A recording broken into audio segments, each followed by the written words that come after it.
Hello everyone, welcome to Online Help Guide.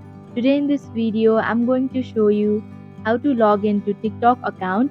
So without any further ado, let's get started. First, open TikTok.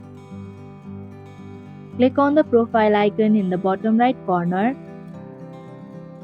Now click on Add Existing Account option. Here you'll be given with different options. So in order to log in, you can use your phone number or email or username associated with your TikTok account. Or while signing up, if you had used your Facebook account or Google or Twitter or Instagram account, then you can go with those options. When you click on the first option, you'll have to either enter your phone number or enter your email or username and your password. You can also click on Forgot Password link if you have forgotten your password.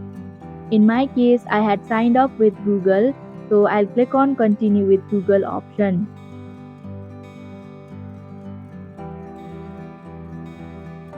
And that is how you can log into TikTok account. Thank you for watching Online Help Guide. Hope this video was helpful. If it was, then hit the like button and comment down if you have any questions or feedback. Also, if you are new to our channel, subscribe and hit the bell icon so that you don't miss our upcoming videos.